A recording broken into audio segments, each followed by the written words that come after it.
E aí, pessoal, tudo bem? Vamos começar a discutir sobre esse assunto tão importante que é o quadro de espinha, que é o quadro que nós médicos chamamos de acne, popularmente conhecido como espinha. Então, o que a gente precisa começar a aprender a respeito? É que se trata de uma doença. Então, eu vejo, às vezes, em consulta, familiares de adolescentes, ou às vezes pacientes, porque a acne, a espinha, pode acontecer em pacientes de mais idade, acharem que isso é uma coisa normal. Não, eu tô com problema de espinha, ou o meu filho está com problema de espinha, mas isso é normal da idade, né, doutor? E a gente não pode pensar desse jeito. A gente tem que entender que a acne é uma doença e ela precisa ser tratada. Por que ela precisa ser tratada? Porque ela pode causar danos na pele, tá? Então ela pode causar cicatriz, ela pode causar manchas e isso depois mais para frente é complicado de tratar. Eu prefiro um tratamento que previna a formação dessas coisas do que depois no futuro eu ter que tratar, digamos, as complicações, as manchas, as cicatrizes. Então, normalmente eu falo para os pacientes que eu sou extremamente agressivo na hora de tratar a espinha. Ou seja, já num primeiro momento eu já falo, olha, isso é importante, vamos ver o que você se adapta, vamos ver o que você precisa em termos de tratamento. Beleza, entendendo isso, que a acne se trata de uma doença, por que as pessoas, como que funciona essa doença? Por que acontece isso?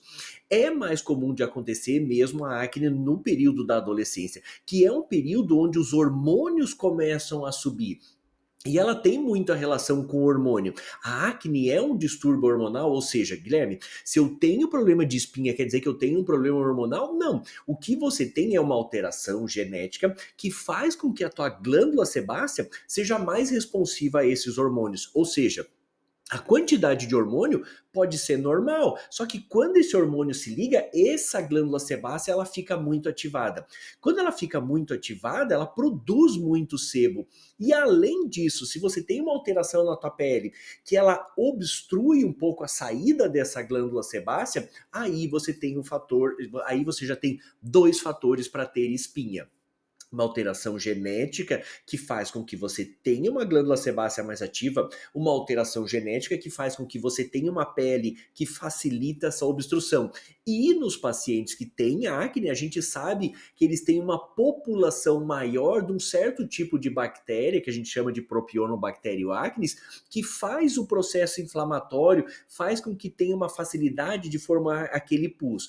Ela não é uma infecção de pele, ela não é um processo infeccioso. Ah, eu peguei acne, eu contaminei com essa bactéria, é por isso que eu tenho. Não, essa bactéria ela contribui para a formação. Então a gente tem esses fatores que fazem com que você desenvolva as lesões de espinha, de cravo. Outra coisa que eu lembro, que eu vejo muito, é os pacientes, não, eu não tenho espinha, eu tenho problema de cravo. O cravo é um tipo de espinha e ele também merece ser tratado. Porque mesmo o cravo, ele tem a capacidade de gerar um processo inflamatório ali e fazer cicatriz. Então, normalmente, eu recomendo, vamos tratar o cravo também. Então é isso, vocês têm que entender que a acne, o problema de espinha, não necessariamente é um problema hormonal. Vários pacientes vêm consultar aqui e me dizem, eu passei no endócrino, eu passei em outro médico, porque eu achava que eu estava com problema de eu achava que eu estava com problema hormonal e aí primeiro eu fiz essa investigação. Não, a acne tem mais a ver, mais comum de ser, de começar na adolescência, mas não necessariamente é um problema hormonal. A concentração dos teus hormônios, elas podem estar perfeitamente normal e você desenvolver o quadro de espinha, principalmente na adolescência. Pode acontecer, digamos assim, que você tenha um quadro de puberdade precoce, você já começou a ter, digamos assim, o desenvolvimento dessas características de sexuais, assim, mais novas, sabe? 8, 9 anos, aí a gente tem uma doença também relacionada com hormônio, ou seja, esses hormônios começaram a aparecer antes da hora. E aí, tudo bem, pode fazer uma avaliação com o endócrino pediatra ou com o endócrino para ver se você tem um distúrbio hormonal. E aí, talvez faça sentido fazer esse tratamento do distúrbio hormonal além do problema das espinhas, tá? Mas o mais comum de acontecer, o aparecimento de espinhas na adolescência tem a ver realmente com a maturidade, que começam esses hormônios a aumentar, mas a princípio são hormônios dentro da normalidade. Então não faz muito sentido você, digamos assim, em todas as pessoas a gente precisar investigar esse problema hormonal, né? Além da acne ser comum nesse período da adolescência, existem pessoas que vão mais tempo, com mais idade tendo problema de acne, mais comum até nas mulheres, porque existe também uma doença chamada acne da mulher adulta.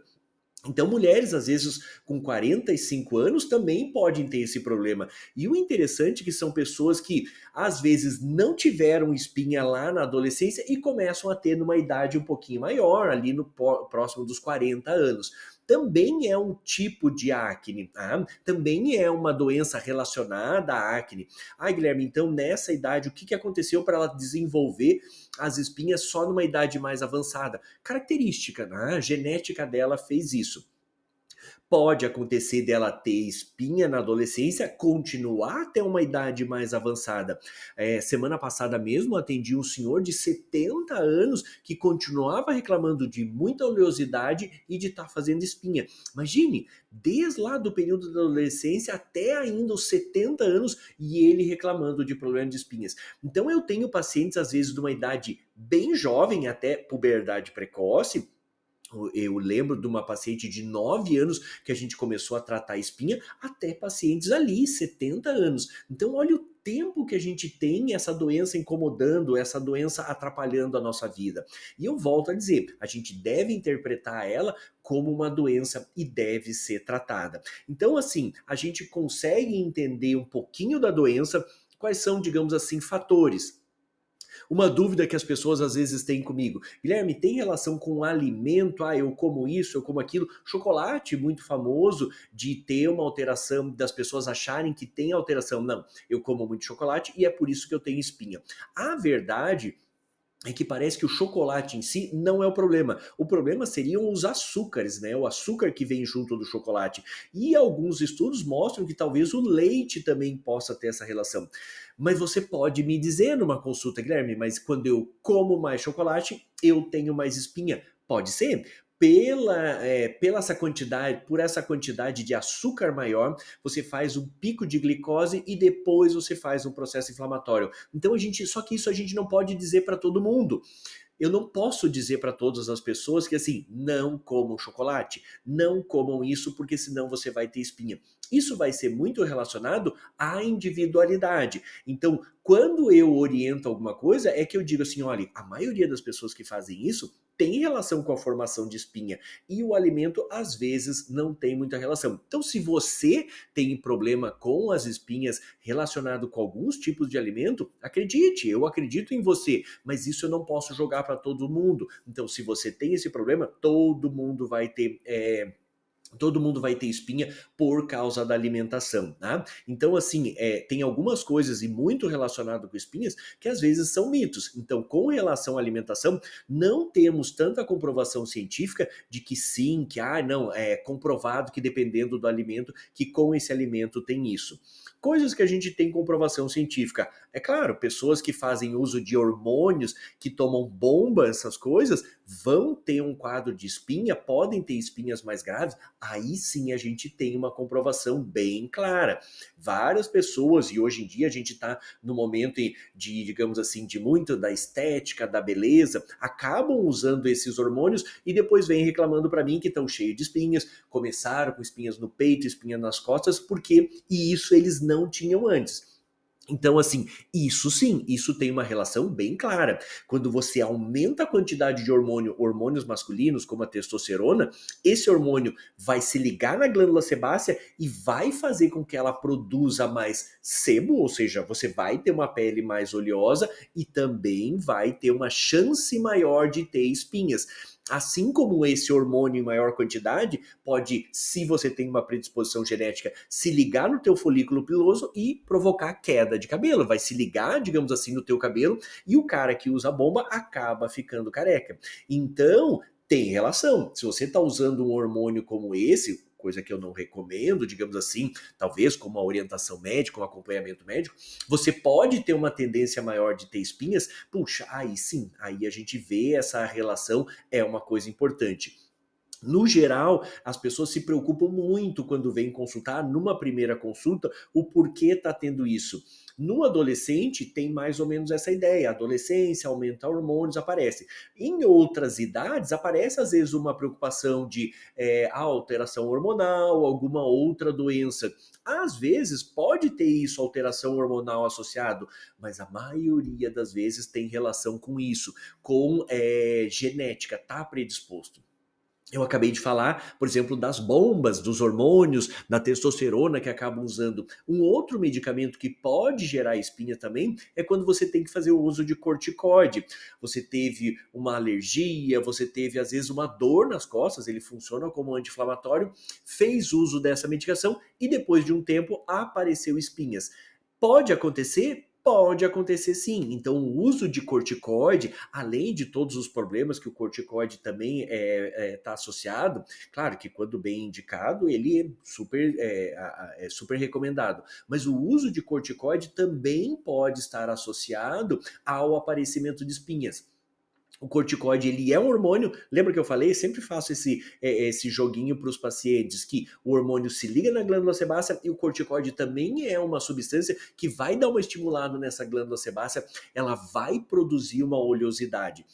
E existe esse quadro que a gente chama de acne, essa acne com relação a fármacos, né? Que a gente chama mais de erupção acneiforme, ou seja, foi um evento, foi alguma coisa que você usou e aí você teve esse problema das espinhas relacionado ao uso do medicamento. Às vezes esse problema é temporário, ou seja, você parou de usar o medicamento e ela melhora. Às vezes não. Acaba chegando pessoas aqui com esse problema que, no fim das contas, a gente tem que usar um medicamento para melhorar. Que medicamento que a gente vai usar? Suspender o que estava gerando a espinha, né? Tirar esse medicamento e às vezes é a mesma coisa, vai fazer o tratamento como se tivesse espinha normalmente, né? Então, nesse primeiro momento, eu gostaria que vocês entendessem e, digamos, tirassem um pouquinho da cabeça aquela ideia, primeiro, de acne, de que as espinhas são normais da adolescência. Ai, não precisa tratar porque ela é comum, vai acontecer isso mesmo, vai passar a adolescência e vai melhorar.